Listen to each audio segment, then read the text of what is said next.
Where is the horse and the rider? Where is the horn that was blowing? They have passed like rain on the mountains, like wind in the meadow. The days have gone down in the west, behind the hills, into shadow.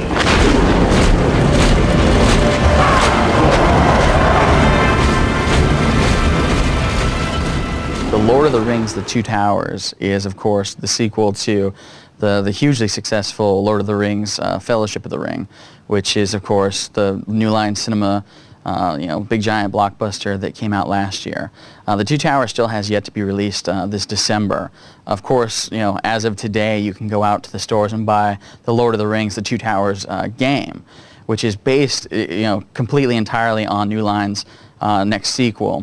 So if you're a Lord of the Rings fan, this game is where it's at, because not only does it have tons of footage from the first movie, but also it has some footage from the next movie, and it has all the storyline characters. It's even got the same actors doing the voice work for the game. So really, The Two Towers is basically every Lord of the Rings fan's dream come true. With the license aside, Lord of the Rings: The Two Towers game is a traditional action game.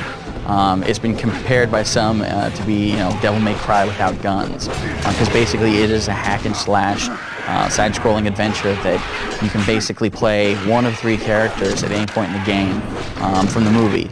You can play Aragorn, Legolas, and Gimli the dwarf. It's really cool because there's lots of variety, and the gameplay mechanics are easy to learn but hard to master. And while a lot of games tout that, it's definitely true for Lord of the Rings: Two Towers. As soon as you get into the game, you're able to learn how to do the quick slashes, which are good for attacking multiple enemies that are all around you. Doesn't take a whole lot of time for your character to swing with the quick swing. Doesn't do a whole lot of damage, but that's what the fierce attack is for. You can land fierce attacks. These are good against enemies that have shields. One fierce attack to a shielded opponent will break his shield. Then, of course, you can come in with the quick attacks or another fierce. You can also parry attacks, so when you're fighting against opponents and they come at you with swords, you can knock them away and counter. Along with that is also a kick button, which basically allows you to knock opponents off balance and open them up for attack. The gameplay in The Lord of the Rings: The Two Towers is basically what it's all about. It's got a really well-designed system that allows you, and kind of puts an emphasis on, being in the thick of battle, always attacking, always going after the enemies. There are some ranged weapons attacks. Legolas and Aragorn have bows and arrows, so you can shoot enemies from afar, while Gimli has these hatchets that he throws. But for the most part, the game is geared toward being in the heat of the battle. Tons of enemies always around you on screen, with more funneling in all the time, and basically it has this cool system, which you can see represented by a meter in the lower left-hand side of the screen, which builds with every strike that you hit an opponent with. So consecutively hitting opponents one after another raises this meter up. Once you finally fill it up, you can get like this super attack, which basically makes your attacks fatal for one shot. So once you get that built up, you kind of run around and hit everybody. Chaining combos together, of course, is a huge important part of the gameplay in The Lord of the Rings: The Two Towers. You have to think about what you want to do, whether it's starting off with a kick or a quick attack to get your opponent kind of off balance. If you catch him open, then you can open up with a fierce. Later in the game, you build your character using experience points that you gain from taking these opponents out and making your way through the game. There's you can go from 1 to 10. You start off on 1 and quickly gain experience, and which puts you over to the next level. This experience in character building lends itself to the game's replay value. Since it is possible to make it through the game without reaching level 10, you'll want to go back and take on a level that you played before in order to get a better score, so that you can improve your character's abilities. With every level comes a new set of moves that you can purchase. Basically, your performance is what turns into currency that you use in between the missions. These moves that you get range from combos to better arrows to fiercer attacks that do more damage with your sword. Some of the levels and battles early on in the game are fairly short and simple.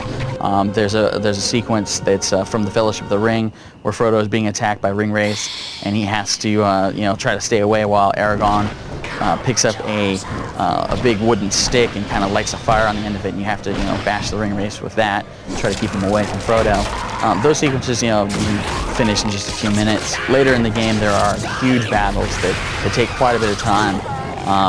Especially when you get into the Two Towers stuff, the battles of Helm's Deep, where you're fending off a seemingly endless horde of orcs and other creatures. It takes a while, and basically it seems like it's time-based as well as based upon your performance. So where the objective is to protect a door from being destroyed, you'll see a little life meter next to the door, and you're trying to fend off all the bad guys from there, keep them away from it. It seems like it goes on and on. Visually, The Lord of the Rings, The Two Towers is a beautiful PlayStation 2 game.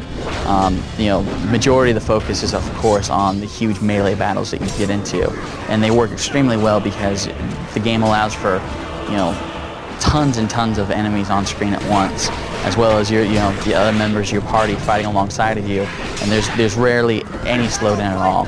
So basically, nothing gets in the way of you, taking on an enemy one after another. The character models used for the heroes and the enemy opponents you face in the game are very well done. They have a lot of detail. You'll see that the heroes have all the proper attire that you saw from the film. Their swords, their shields, everything looks very realistic. The animation is very lifelike.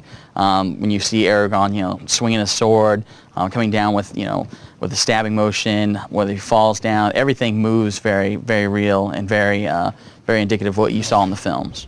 The only thing that you can say negatively about the visuals in The Lord of the Rings, The Two Towers, is that the character models used for the pre-rendered cutscenes, there's not a whole lot of them. They are throughout the game and help to tell the story of what's happening. But those cutscenes, the polygonal models in them, don't look especially good. We've seen lots of models used elsewhere that look significantly better. In the audio department, The Lord of the Rings: The Two Towers has a ton of stuff in it. Basically, it has the full soundtrack feature from the films. Even over that, they have soundtracks in the game that were created for the film but weren't used. So, if you're a fan of the music from the movie, this is definitely going to go a long ways to pleasing you. The sound effects and everything mixed together really good. Sound effects are quite realistic, and the game also has surround sound support. So if you have a setup that supports it, you'll hear stuff happening all around you, and it works very well. In the end, The Lord of the Rings: The Two Towers is a terrific action game that has a great license. So if you're a Lord of the Rings fan and a fan of action games, you're totally in the business with this game. Unfortunately, the game's not as long as we'd hope. With about 4 hours of dedicated play, you can get through the game with one of the characters. Of course, there's lots to unlock, which forces you to go back and play with not only the character you've already beaten it with, but also the other two characters in the game. Lord of the Rings fans undoubtedly will want to get their hands on this one, and rightfully so. There's lots of extra stuff for Lord of the Rings fans, as well as for action game fans that just want a good action game. This is definitely one of the PlayStation 2's best recent additions into the action genre.